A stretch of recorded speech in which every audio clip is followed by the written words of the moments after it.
نحمده ونصلي ونسلم على رسوله الكريم۔ پارہ نمبر 10 سورہ توبہ، رکوع نمبر 1، آیات نمبر 3، 4 اور 5۔ وَآذَانٌ مِّنَ اللَّهِ وَرَسُولِهِ، وَآذَانٌ اور اعلان ہے، من اللہ اللہ کی طرف سے، ورسولہ اور اللہ کے رسول کی طرف سے، الی الناس لوگوں کے لیے، یوم الحج الاکبر حج اکبر کے دن، ان اللہ بریء من المشرکین ورسولہ کہ اللہ اور اس کا رسول مشرکین سے بری ہے۔ فَإِن تُبْتُمْ فَهُوَ خَيْرٌ لَكُمْ، فَإِن تُبْتُمْ پس اگر تم توبہ کر لو، فَهُوَ خَيْرٌ لَكُمْ تو تمہارے لیے بہتر ہے۔ وَإِن تَوَلَّيْتُمْ اور اگر تم اعراض کرو، روگردانی کرتے ہو، فَاعْلَمُوا جان لو، فَاعْلَمُوا تو جان لو، أَنَّكُمْ غَيْرُ مُعْجِزِ اللَّهِ کہ بلا شبہ تم اللہ کو عاجز کرنے والے نہیں ہو۔ وَبَشِّرِ الَّذِينَ كَفَرُوا بِعَذَابٍ أَلِيمٍ اور خوشخبری سنا دے کافروں کو دردناک عذاب کی۔ إِلَّا الَّذِينَ عَاهَدتُّم مِّنَ الْمُشْرِكِينَ سوائے ان لوگوں کے جن سے تم نے معاہدہ کیا، ثُمَّ لَمْ يَنْقُصُوكُمْ شَيْئًا پھر انہوں نے تمہارے ساتھ کوئی قصور نہیں کیا، کوئی کمی، کسی چیز کی کمی معاہدے میں نہیں کی۔ وَلَمْ يُظَاهِرُوا عَلَيْكُمْ أَحَدًا اور نہ تمہارے مقابلے میں کسی کی مدد کی ہے۔ فَأَتِمُّوا إِلَيْهِمْ عَهْدَهُمْ إِلَى مُدَّتِهِمْ پس پورا کرو اس کے معاہدے کو ان کے مدت مقررہ تک۔ إِنَّ اللَّهَ يُحِبُّ الْمُتَّقِينَ بلا شبہ اللہ تعالی تقوی اختیار کرنے والوں کو پسند فرماتا ہے۔ فَإِذَا انْسَلَخَ الْأَشْهُرُ الْحُرُمُ جب اشہر الحرم گزر جائے تو فَاقْتُلُوا الْمُشْرِكِينَ پس تم مشرکین کو قتل کرو، حیث وجدتموہم جہاں پر بھی پاؤ، وَخُذُوهُمْ اور پکڑ لو، وَاحْصُرُوهُمْ گھیر لو ان کو، وَاقْعُدُوا لَهُمْ كُلَّ مَرْصِدٍ اور بیٹھو ہر جگہ ان کی طاق پر، ان کے طاق میں۔ فَإِن تَابُوا پھر اگر وہ توبہ کرے، وَأَقَامُوا الصَّلَاةَ نماز قائم کرے، وَآتَوُا الزَّكَاةَ اور زکوٰۃ دیا کرے، فَخَلُّوا سَبِيلَهُمْ تو چھوڑ دو پھر ان کا راستہ۔ إِنَّ اللَّهَ غَفُورٌ رَحِيمٌ بے شک اللہ رب العالمین بخشنے والا مہربان ذات ہے۔ وَإِنْ أَحَدٌ مِّنَ الْمُشْرِكِينَ اسْتَجَارَكَ فَأَجِرْهُ اور اگر کوئی مشرک تجھ سے پناہ مانگے تو اس کو پناہ دیجیے، حَتَّى يَسْمَعَ كَلَامَ اللَّهِ یہاں تک کہ وہ سن لے اللہ کا کلام، ثُمَّ أَبْلِغْهُ مَأْمَنًا پھر پہنچا دے اس کو امن کی جگہ، ذالک بأنہم قوم لا یعلمون، اسی لیے کہ وہ ایسے لوگ ہیں جو علم نہیں رکھتے۔ مذکورہ آیتوں میں براعت کے مفہوم کو ایک دفعہ پھر دوبارہ وَآذَانٌ مِّنَ اللَّهِ وَرَسُولِهِ سے دہرایا، اور ظاہر ہے کہ یہ ماقبل کی تاکید ہے۔ دراصل فتح مکہ کے بعد جو پہلا حج تھا، وہاں پر سیدنا ابو بکر صدیق رضی اللہ تعالیٰ عنہ سیدنا علی المرتضی رضی اللہ تعالیٰ عنہ کے ذریعہ مواقف حج میں اعلان کر دیا کہ اللہ اور اس کا رسول صلی اللہ علیہ وسلم مشرکین سے بری ہے۔ صحیح بخاری جلد 2 صفحہ نمبر 271 میں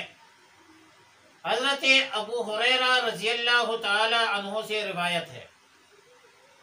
کہ جس حج میں رسول اللہ صلی اللہ علیہ وسلم نے سیدنا ابو بکر صدیق رضی اللہ تعالی عنہ کو امیر حج مقرر کیا تھا، اس میں انہوں نے یوم النحر یعنی عید الاضحیٰ کے دن 10 ذی الحجہ کو جن لوگوں کے لیے اعلان کے لیے بھیجا تھا، سیدنا ابو ہریرہ رضی اللہ تعالیٰ عنہ فرماتے ہیں کہ میں بھی اس میں شامل تھا کہ یہ لوگ منا میں اعلان کریں کہ الا لا یحج بعد العام میں مشرک ولا یطوف بالبیت عریانا، خبردار اس سال کے بعد کوئی مشرک حج نہ کرے اور نہ کوئی ننگے حالت میں بیت اللہ شریف کا طواف کرے۔ اور چونکہ اہل عرب کے نزدیک نقض عہد کے بارے میں معاہدہ توڑنے کے حوالے سے اس شخص کا اعلان معتبر معتمد ہوتا ہے، مستند ہوتا ہے، جو خاص اس قبیلے سے تعلق رکھتا ہو۔ تو حضرت علی رضی اللہ تعالی عنہ کو بھی بھیجا کہ ان کے ذریعے اعلان کر دیا جائے، اور اگرچہ رسول اللہ صلی اللہ علیہ وسلم کا معاہدہ وہ قبیلے کی حیثیت سے نہیں تھا بلکہ مسلمانوں کے امام ہونے کی حیثیت سے تھا، احتمال تھا کہ یہ لوگ اسی بنو ہاشم کا معاہدہ سمجھیں گے، لہذا حضرت علی رضی اللہ تعالی عنہ نے سورہ براعت کے مطابق اعلان کیا، لیکن اتنے بڑے مجمع میں ظاہر ہے کہ فرد واحد کا اعلان کافی نہیں تھا، اس لیے حضرت ابو ہریرہ رضی اللہ تعالی عنہ کو دیگر صحابہ کرام کو بھی سیدنا ابو بکر صدیق رضی اللہ تعالی عنہ نے اس ذمہ داری پر لگا دی۔ معالم التنزیل جلد 2 صفحہ نمبر 267 میں زید بن طبیع سے منقول ہے کہ انہوں نے حضرت علی رضی اللہ تعالی عنہ سے پوچھا کہ آپ حج میں کیا پیغام دے رہے تھے؟ تو سیدنا علی المرتضی رضی اللہ تعالی عنہ نے فرمایا کہ مجھے 4 چیزوں کے اعلان کا حکم دیا گیا۔ نمبر 1، آئندہ کوئی شخص ننگا طواف نہیں کرے گا۔ نمبر 2، رسول اللہ مبارک صلی اللہ علیہ وسلم کا جس قبیلے سے کوئی معاہدہ ہے تو یہ معاہدہ صرف اپنی مدت تک ہے، اور جس سے کوئی معاہدہ نہیں اس کو 4 ماہ کی مہلت دی جا رہی ہے۔ تیسرا اعلان یہ تھا کہ جنت میں مومن کے علاوہ کوئی شخص داخل نہیں ہوگا۔ چوتھی بات، اس سال کے بعد کسی مشرک کو حج کرنے کی اجازت نہیں ہوگی۔ تو فرمایا فَإِذَا انْسَلَخَ الْأَشْهُرُ الْحُرُمُ۔ اس حوالے سے حضرت مجاہد اور دیگر مفسرین کا قول ہے کہ اس آیت میں جن اشہر الحرم کا ذکر ہے ان سے وہی مہینے مراد ہے جن کا ذکر سورت کے شروع میں تھا، کہ جن لوگوں کے ساتھ کوئی معاہدہ بلا تعین مدت ہوا تھا اور ان سے جن سے کوئی عہد نہیں تھا تو دونوں کو 4 ماہ کی مہلت دی جاتی ہے، اور جنہوں نے نقض عہد کیا ہے یعنی قریش مکہ، ان کو 4 ماہ میں سے 20 دن ذی الحجہ کے اور پورا مہینہ محرم کا گزر جانے کے بعد مہلت دی گئی۔ قضا فی معالم التنزیل و مدارک التنزیل للنصفی، صاحب روح المعانی علامہ علوسی رحمہ اللہ الباری فرماتے ہیں کہ اشہر الحرم میں اشہر الحرم سے مراد وہ مہینے ہیں جو مشہور ہے، اور وہ 4 مہینے ہیں، منہا اربعۃ حرم، ذی القعدہ ہے، ذی الحجہ ہے، محرم ہے اور رجب ہے۔ اور یہ اسی لیے فرمایا کہ جس وقت برات کا اعلان ہوا ان میں سے صرف 20 دن ذی الحجہ کے اور 1 مہینہ محرم کا باقی تھا، اور اشہر الحرم گزر جانے کے بعد مشرکین کو قتل کرو، جہاں پاؤ ان کو پکڑ لو اور انہیں روک لو وغیرہ۔ لیکن وَاحْصُرُوهُمْ کی تفسیر سیدنا عبداللہ ابن عباس رضی اللہ تعالی عنہما سے منقول ہے کہ وَاحْصُرُوهُمْ کا مطلب یہ ہے کہ ان کو قلعہ بند کر دو، باہر نکلنے سے روک دو، اور ان کے لیے ان پر ہر جگہ ہر گات پر ان کی جو جگہ ہے وہاں پر بیٹھ جاؤ، یعنی مکہ کے راستوں میں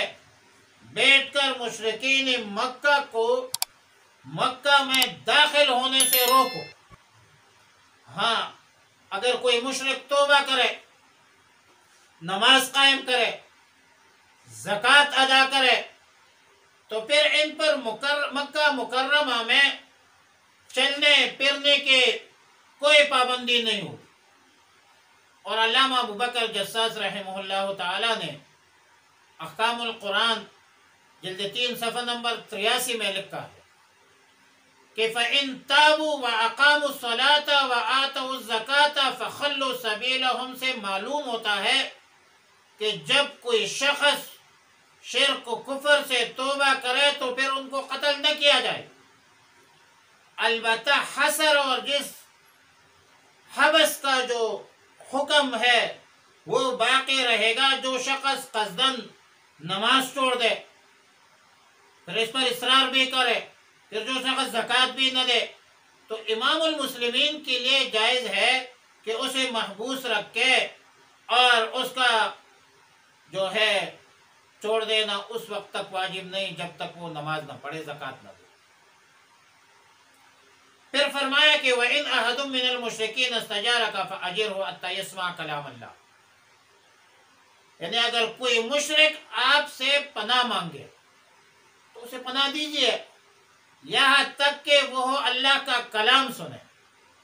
اس حوالے سے علامہ ابوبکر جساس فرماتے ہیں کہ آیات مذکورہ سے معلوم ہوتا ہے کہ جب کوئی کافر حربی امان طلب کرے تو اسے امان دینا جائز ہے، اور جب وہ امان طلب کر کے مسلمانوں کے پاس آ جاتے ہیں تو اللہ کا کلام سنے، توحید کو سمجھے، رسالت کے دلائل سمجھے اور اس پر اپنا جو اتمام حجت ہے اس کو پورا کر دیا جائے. اسلام کی حقانیت کی واضح دلائل وہ ان پر پیش کیا جائے. اگر وہ دلائل کا مطالبہ کرتے ہیں، مکالمہ کرتے ہیں، مباحثہ کرتے ہیں، تو یقیناً اس کو ہر لحاظ سے مطمئن کرنا یہ مسلمانوں کی ذمہ داری ہے، اسلامی حکومت کی ذمہ داری. ثم ابلغہ مامانہ سے مراد یا اس سے معلوم ہوتا ہے کہ امام المسلمون پر واجب ہے کہ جو کوئی کافر حربی امان لے کر آئے اس کی حفاظت ضروری ہے، تاکہ کوئی شخص اسے تکلیف نہ دے یا کوئی شخص قتل نہ کرے. اور جو لوگ اہل ذمہ ہے، امام المسلمین کے ذمہ داری بنتی ہے کہ ان کے مال جان عزت کی تحفظ کو یقینی بنائے، تاکہ مسلمانوں ناسمجھ مسلمان جو غیر شعوری طور پر حملہ آور ہو جاتے ہیں ان سے وہ بچ سکے. بلکہ آج کل تو یہ ریاست کی ذمہ داری ہے کہ ہر شہری کی مال جان عزت کی تحفظ یقینی بنائے. احکام القرآن لکھتے ہیں کہ کافر و حربے کو واپس ان کی جگہ، امن کی جگہ تک پہنچانے کا جو حکم ہے، اس سے یہ معلوم ہوتا ہے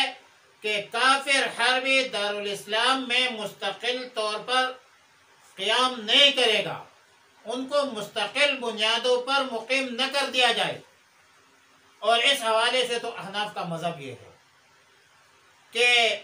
اگر 1 سال دارالاسلام میں مقیم رہا تو پھر وہ ذمہ ہو جائے گا، پھر اہل ذمہ کے احکام ان پر نافذ ہوں گے اور جزیہ بھی مقرر کیا جائے گا. اور پھر ریاست کی طرف سے، اسلامی حکومت کی طرف سے ان کے ہر قسم کے تحفظ جو ہے وہ ضروری ہوگی. ایک بات اور ہے کہ یوم الحج الاکبر سے مراد کیا ہے؟ ایام حج ہے، پھر خاص کر وہ ایام جن میں مینا کا قیام بھی ہوتا ہو. اس حوالے سے حضرت امام زہری اور عطا ابن ابی رباح، امام شعبی کا قول ہے کہ حج اکبر سے مراد ادھر حج ہے، اور عمرہ جو ہے وہ حج اصغر ہے. اور جہاں تک یہ حج اکبر کا وہ مشہور معروف معنی جو عوام میں مشہور ہے یا بعض کتابوں میں ہے کہ یوم عرفہ جمعہ کے دن ہو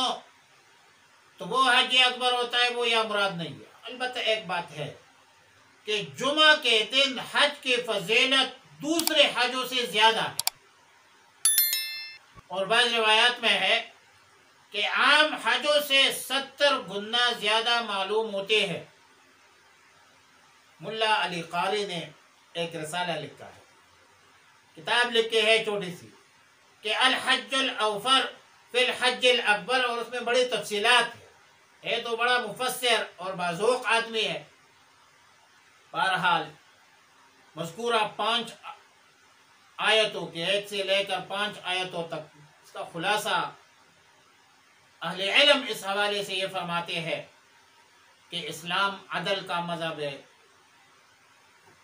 اسلام اعتدال کا مذہب ہے، اسلام انصاف کا مذہب ہے، اسلام انتقام کا مذہب نہیں. اور فتح مکہ کے موقع پر